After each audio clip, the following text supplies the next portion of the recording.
So mga kababayan, ito, kumakalat na itong video na na to kahapon. So dito po, no, actually marami na po nag-content nito eh. Marami na po, una ko itong nakita kay Batang Manila to, Eats. Di ba? Then, na-content na rin ito ni Mima. Ang alam ko, na-content niya rin to, niya na rin to, pero hindi ko pa napapanood. So ito nga po yung video na itong si Morales at si Duterte ay magkasama. So, pero ito mga kababayan, hinalungkat ko po talaga ito.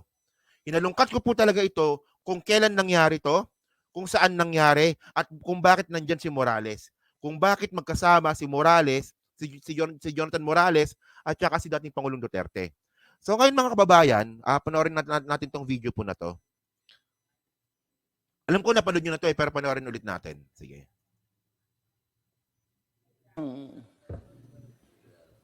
Magtingin pa si Pope, baka pag-alis pa pagka-Pope yan. Potang ina, sobra na to. Hindi na tayo I am just human. That's a joke, abot ng ano yan. I am joking, Pope, but that's, whenever you do a thing, it is open to, if you criticize me, I can criticize you. So ito yung video na kumakalat po. So sa isang building po, magkasama si dating Pangulong Duterte at saka si Morales. So okay. So actually no, hindi ko nababanggitin yung vlogger na nag-content nito no. Sabi ng isang vlogger, sa Malacanang daw po nangyari ito. So natawa lang ako. Actually hindi naman siya PBB ang vlogger no. So sabi ko, yung mga ganyang klaseng mga content, mas maganda siguro na maging ano tayo, na i-confirm natin kung kailan nangyari ito, bakit nangyari ito, at bakit sila magkasama sa isang building. So ngayon, nung nire-research ko nga ito, so ito yung nakita ko. So yung pangyayari po na yan, nangyari yan nung 2017. Ito yun eh. Duterte jokes about Pope's rosary gift to Dilima. Ito yun eh. So, di ba kanina binabagit nga po ni Digong sa speech niya na yan, tungkol nga po sa pagbibigay nga ng sex video ni Dilima kay Pope. Ayun yun eh. So, hinanap ko po yun kung kailan nangyari yon. So, ito po, nangyari po ito, 2017. So, bakit ito nangyari? So, ito po ay nangyari dahil, ito yung medium word eh. Hanapan mo nga ako ng video ng pakita ko kay Pope. Baka maalis ang pagka-Pope niyan. Di ba? Then may PI. Sobra na to. I'm just a human. Sabi yan ni Duterte. At nang nangyari po yan, Duterte said in a speech before the Volunteers Against Crime and Corruption Anti-Corruption Summit at the Philippine International Convention Center, PICC. So ito nga pong convention po na to ay para po sa VACC. So ito you just get ito Hindi peke yan, ano ka ba? Anong peke? Nagpakita ko ng video peke. So ito mga kababayan, yung video po na yan, galing sa RTVM yung video na yan, hindi peke yan. Yan na naman tayo eh. Ako ba magpapakita ba ako ng peke dito? Ito nga may article pa nga ako na nangyari yan nung panahon nga po na merong convention yung VACC. So anong ibig sabihin nito mga kababayan? Bakit nandun si Morales? So ibig sabihin nun si Morales is ayaw sa korupsyon. Samantalang nangingikil. Isipin nyo talagang pakasinto-sinto ni Morales, no? Uma-attend sa mga anti-corruption na mga ganyang klaseng event, tapos may kaso rin pala na pangungurakot. 'Di ba? So ngayon mga kababayan, syempre, ito lang no. Ibig sabihin nito, kung itong speech na to ni dating Pangulong Duterte, 'di ba? Kung itong speech na to ni dating Pangulong Duterte ay para sa VACC. So ibig sabihin nun, kung nandun si Morales, ibig sabihin nun, affiliated or membro si Morales ng VACC nung panahon na yon. Gets nyo ba? Medyo gets ba? Kasi parang ganun yung conclusion ko dun eh. Kasi yung speech na yan para sa VACC, so ibig sabihin nun, andun si Morales, affiliated siya sa VACC or membro siya ng VACC. Kasi alangan naman pumunta ka dyan ng hindi ka connected sa VACC. 'Di ba, sa Volunteers Against Crime and Corruption. 'Di ba? So ngayon mga kababayan, ang nakakatawa kasi dito, nung tiningnan ko po itong VACC po na to, ito Volunteers Against Crime and Corruption. Okay. Ito 'yon. So nung tiningnan ko po kung sino yung mga miyembro niyan, may nakita po akong pangalan. Ito list of officers and board members of trustees. So may nakita akong pangalan dito. James Kumar. Ayan, no? So ibig sabihin nun, itong si James Kumar ay secretary ng VACC. Okay. Alam nyo na kung saan tayo papunta. Gets nyo na kung saan tayo papunta.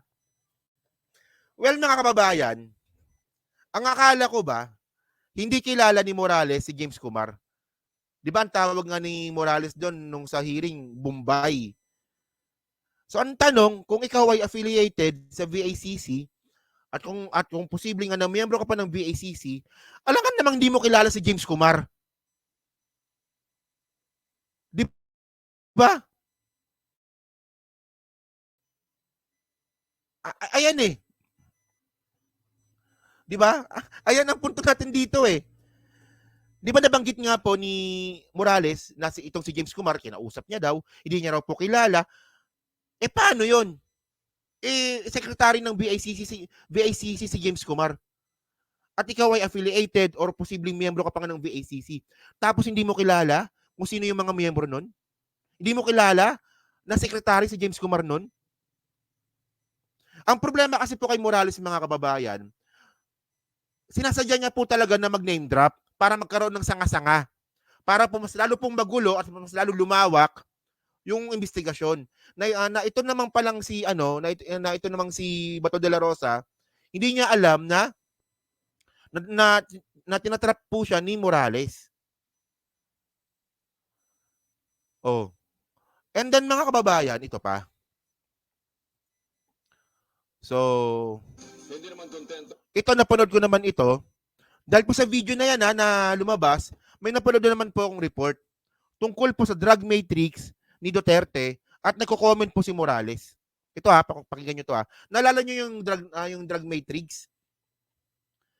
Di ba naalala nyo yon? Yung drug matrix ni Duterte na meron siyang ginawang matrix, may mga pangapangalan, may mga guhit-guhit, na ito daw ang mga miyembro daw po ng mga sangkot sa droga. So dito po, meron pong comment si Morales. Panoorin nyo to Ng dating hepe ng Philippine Drug Enforcement Agency o PDEA sa listahan ng Pangulong Rodrigo Duterte ng mga hinihinalang protektor ng drug syndicate. Binigyan din ni dating PDEA agent Jonathan Morales na bukod kay dating Justice Secretary at ngayon ay Senador Leila de Lima, dapat kasama rin si dating Executive Secretary Paquito Ochoa. Bagamat may tuturing mo ng competent ang shame list, sinabi ni Morales na wala rito ang mga malalaking pangalan. Gayit pa ni Morales, nakapagtatakang hindi nabunyag ang inilabas nilang listahan noong gayong siya mismo ang nagbigay nito kay Ochoa at direkta pa siyang nag-report dito noong 2013. So, mga kababayan, dito natin makikita na itong si Morales, 'di ba? Bida-bida lang talaga. ang tagal niya na po talagang bida-bida. Actually PO1 lang siya, 'di ba? PO1 na naging PDEA secretary, PDEA agent. Pero sobrang daldal, no? So ngayon mga kababayan, ang binabanggit ngayon dito sa balita na to na nakukulangan daw po siya sa PDEA hindi sa PDEA list sa drug matrix nga po ni Digong. Okay. Sa drug matrix nga po ni Digong na nilabas, bakit daw wala daw po doon yung pangalan ni Paquito Ochoa? So, bakit wala yung pangalan ni PBBM dyan? Hindi nga, di ba? Bakit wala yung pangalan ni PBBM dyan sa drug matrix? Alam mo naman pala. Hindi nga, mga kababayan, di ba? O, di ba? So, ngayon, mga kababayan, so, ang gusto kasi ni Morales nung panahon na yan, isama si Ochoa doon nga po sa drug matrix ni Duterte. Okay. So ako naniniwala naman ako na may connection talaga si Morales kay Digong. Ayaw lang po talaga nila magpahalata. 'Di ba? Ayaw lang po talaga nila magpahalata. At ngayon mga kababayan, ito yung pinakamalupit dito eh. Ito yung pinakamalupit dito. So ito na content ko to kahapon. 'Di ba? Siguro napanood niyo naman yung content ko kahapon regarding dito kay Morales at kay Ping Lacson. 'Di ba? So ang nangyari dito mga kababayan, hindi lang po nakakaalam, teka lang kung tinan ko na isama ko So nangyari dito mga kababayan, ito. Ito lang sa hindi lang nakapanood. Ang sabi dito, police officer links Lacson to drugs. Okay? 'Di ba? A police officer who was out from Government Witness Protection Program came out openly yesterday and accused Senator Panfilo Lacson of alleged drug trafficking during his stint as chief PNP chief, 'di ba? PNP chief. So ito po ay balita noong 2002. So sino 'yan mga kababayan? PO1 officer Jonathan Morales. Ayan, nalinaw naman, no? Nalinaw naman, no? So ibig sabihin nun mga kababayan, noong 2001 pa lang or 2002, whistleblower na po talaga si Morales ng mga kalokohan. Di ba? At ang naging biktima rin po dito ay si Ping Lacson. So ito tandaan nyo nahukay namin ni Mima Alicia to balita, January 31, 2002, at ang tinuturo dito na si Ping Lacson daw po ay sangkot sa droga at ang nag-whistleblower si Jonathan Morales. Okay. Na alam naman po natin na wala po nangyari po sa kaso po na yan. Hello po DJ Byron, hello DJ Byron, Pa-follow po natin yan si DJ Byron. Okay. So ngayon mga kababayan, ito. Walang apoy kung walang usok. Parang baligtad Walang usok kung walang apoy. Ano ka ba? So ngayon mga kababayan, ito na. So ngayon mga ka-streetwise, tandaan nyo nangyari ito, 2002, ang presidente dito si Gloria. At naging whistleblower din po si Morales. Di ba? So ngayon mga kababayan, ano na nangyari dito? Ang nangyari dito, nag-apologize si Victor Corpus kasi nga mali. Mali daw yung ginawa nila na yon. At nag-apologize din po dito si Gloria. Ayan Ito, balita ito 2 years ago. So sabi ni Gloria, in new book, Arroyo regrets fall of political reconciliation with Lacson. So ibig sabihin nito mga kababayan, admittance ito na merong talagang kinalaman si Gloria Macapagal Arroyo para pabagsakin po si Panfilo Lacson noong 2001. Gets? At syempre mga kababayan, para po pabagsakin nga po ito si Ping Lacson, ginamit niya po si Rosebud, si Ador Mawanay, at sino? Jonathan Morales. 'Di ba? Kasi itong tatlong tao po na to, sila po yung nagdikdik kay Ping Lacson nung panahon na yon na hindi naman sila naging successful. So, si Morales, si Rosebud, at saka si Ador Mawanay.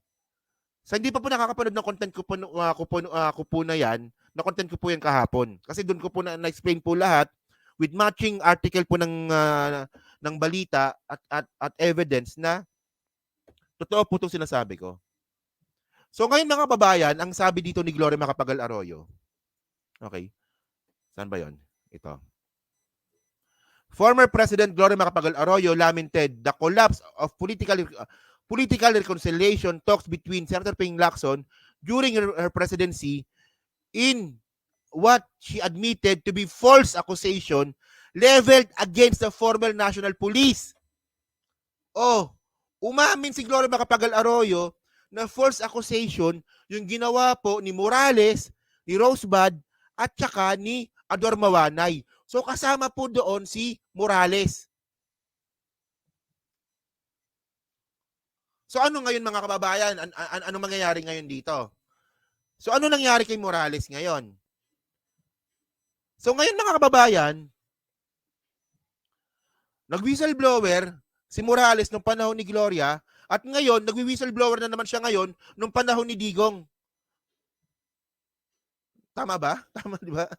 Nag-whistleblower dati si Morales nung panahon ni Gloria Macapagal Arroyo at ngayon naman, na panahon ni PBBM, nag-whistleblower na naman siya laban kay PBBM na connected naman ito sa mga administrasyon nga po ni Digong. Di ba? Ay, panonoodin ko yan, DJ Byron. Mamaya, alauna, may interview po si DJ Byron kay Antonio Trillanes. Yan. So, good luck, DJ Byron, no? So, yun mga kababayan. So, ibig sabihin nun, ginamit ni Gloria Macapagal Arroyo, si Rosebud, si Ador Mawanay, at saka si Morales para siraan si Ping Lacson. So, bata po ni Gloria si Morales. Bata po yan ni Gloria. So, ngayon, naniniwala ba kayo na sa ginagawa ni Morales ngayon, may kinalaman si Gloria dito? Di ba? Ano to, witness for hire to eh. So, sabi dito, no? In a recently launched memoir entitled Deus Ex Machina, Arroyo look back on the incident that made Lacson an enemy instead an ally. Okay? So pwede naman pala maging kakampi ni Gloria si Lacson, yun nga lang inaway niya, di ba? In 2001, Lacson was accused of maintaining hundreds of millions of dollars in foreign bank accounts from his alleged involvement in criminal activities when he was then the lead of the Philippine National Police. But Arroyo in her book said this claim against Lacson could not be substantiated. Di ba? So walang kwenta pala. Walang kwenta. So ngayon mga kababayan, ito. Kung di natatawa lang kasi talaga ako, no? Na palaging sangkot si Gloria. Palaging sangkot si Gloria mga kababayan. Di ba? Alam naman po natin na si Gloria at si Sara magkaibigan. Tinuturing na mentor ni Sara si Gloria. At nagkagulo po yung unit team last year dahil po ang gusto po ni Sara Duterte at saka ni Gloria Macapagal Arroyo, di ba si Gloria ang magiging House Speaker at papalitan po si Martin Romualdez. Ador Manaway ba? Mawanay? Ador Manaway. Okay. Whatever. So ngayon mga kababayan, so kailangan nila ngayon ng isang plot. Kailangan nila ngayon ng isang kwento. Kasi tingnan ninyo mga kababayan, no? Parehas na parehas po yung ginawa ni Gloria kay Erap. So nangyayari po ngayon. Kung noong panahon nga po ni Erap, merong Chavit Singson na nag-whistleblower, ngayon meron din naman ngayon. Si Morales naman po ngayon, yung whistleblower naman. So kailangan talaga ng whistleblower. So isa lang din po yung plot mga kababayan. Alam ko Ador Mawanay pagkakaalam ko eh. So isa lang po yung plot mga kababayan. May whistleblower na panahon ni Gloria para mapatalsik si Erap. Ngayon naman para mapatalsik si PBBM, may whistleblower na naman. At bata pa ni Gloria. Walang yung Gloria na to, no? Ang tanda-tanda na, parang si Digong. Di ba? Sakin pa rin sa kapangyarihan. At mga kababayan, alam naman po natin na pag si Gloria po, na kapag napatalsik po si PBBM at pumalit si Sara, ang makikinabang din po dito si Gloria. Di ba? Sino ang magiging House Speaker kapag si Sara Duterte ang maging presidente? Si Gloria. Sigurado yun. Ginawa na po nila yan kay Pantaleon Alvarez dati. So ngayon nakita ngayon natin mga kababayan, ito na based on the video, based on the whatever, si Morales, 'di ba? Dikit kay Digong, si Morales dikit kay Gloria. So ano 'yan, Gloria? Ano na naman 'yan? Imbis na nanahimik ka na lang diyan, 'Di ba? Nasasangkot na naman yung pangalan mo dito. O, simula pa ako naniniwala ako diyan, bench, no? Simula pa lang. Sangkot na talaga si Gloria dito. Sangkot na po talaga. Ewan ko lang ha, based sa mga nakita natin ha. Kasi paano ko nasabi? Tulad nga ng nakita natin kanina, nagamit na po si Morales noong 2001 para siraan si Ping Lacson. 'Di ba? At sinabi ni Gloria na itong ginawa kay Ping Lacson, isa itong pagkakamali. So ito no, parang kung titingnan natin, 'di ba? Nautusan po kasama sa plot para siraan si Ping Lacson, kasama sa plot si Morales. Ayun ang sinasabi ko eh, 'di ba? Oh. So yun mga kababayan, no? So dyan po sa 1,100 po nanonood. So ano nga po masasabi nyo nga po dito? Kayo ba, agree ba kayo dito sa mga nakita natin? Kasi pwede nyo naman akong i-debunk eh, kung hindi kayo agree eh. Pero base nga po sa nakita natin dito, naging whistleblower na si Morales noong panahon ni Gloria, at ngayon whistleblower na naman siya ngayon. Di ba? So parang din ako naniniwalang coincidence yan eh. Nagpagamit ka na dati kay Gloria, ngayon naman nagpapagamit ka na naman ngayon. At ang nakakatawa dito, 'di ba? Pinaniniwalaan pa siya ni Bato. Dahil sa puncher. So panoorin niyo po yung live stream na natin kahapon. So na-explain po natin doon na same lang din yung mga sinasabi ni Morales. Same script lang din. Kung ano yung sinasabi ni Morales ngayon, ayun din po yung sinasabi niya noong 2001. Na-explain po natin yan doon. Okay? So yun mga kababayan, no? So ang malinaw dito, merong history si Morales ng peking whistleblower. At umamin si Gloria na peke yun. So ngayon maniniwala pa ba tayo dito? At maniniwala pa ba dito si Bato de la Rosa? Dapat ano eh. Di ba? History, di ba? History gusto po bang i-repeat, di ba? Yan. Okay. So yun mga kababayan, no? So dyan po sa 1,000 po na nanonood, so di ba po nakakapag-like, balik na lang po ng video po na to, dyan po sa Team Replays, ano nga po masasabi nyo nga po sa content po na to. So thank you mga kababayan, so maraming salamat, no? So thank you, no? Salamat. Thank you.